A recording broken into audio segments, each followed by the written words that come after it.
اور اللہ کی خوشنودی کے لیے حج اور عمرے کو پورا کرو، اور اگر راستے میں روک لیے جاؤ تو جیسی قربانی میسر ہو کر دو، اور جب تک قربانی اپنے مقام پر نہ پہنچ جائے سر نہ منڈاؤ۔ اور اگر کوئی تم میں بیمار ہو یا اس کے سر میں کسی طرح کی تکلیف ہو تو اگر وہ سر منڈا لے تو اس کے بدلے روزے رکھے یا صدقہ دے یا قربانی کرے۔ پھر جب تکلیف دور ہو کر تم مطمئن ہو جاؤ تو جو تم میں حج کے وقت تک عمرے سے فائدہ اٹھانا چاہے وہ جیسی قربانی میسر ہو کرے، اور جس کو قربانی نہ ملے وہ 3 روزے ایام حج میں رکھے اور 7 جب واپس ہو، یہ پورے 10 ہوئے۔ یہ حکم اس شخص کے لیے ہے جس کے اہل و عیال مکے میں نہ رہتے ہوں۔ اور اللہ سے ڈرتے رہو اور جان رکھو کہ اللہ سخت عذاب دینے والا ہے۔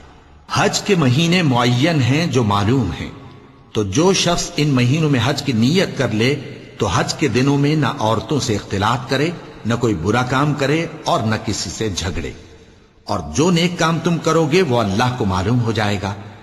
اور زاد راہ یعنی رستے کا خرچ ساتھ لے جاؤ، کیونکہ بہترین زاد راہ پرہیزگاری ہے۔ اور اے اہل عقل، مجھی سے ڈرتے رہو، اس کا تمہیں کچھ گناہ نہیں کہ حج کے دنوں میں بذریعہ تجارت اپنے پروردگار سے روزی طلب کرو۔ اور جب عرفات سے واپس ہونے لگو تو مشعر حرام یعنی مزدلفہ میں اللہ کا ذکر کرو، اور اس طرح ذکر کرو جس طرح اس نے تم کو سکھایا، اور اس سے پیشتر تم لوگ ان طریقوں سے محض ناواقف تھے۔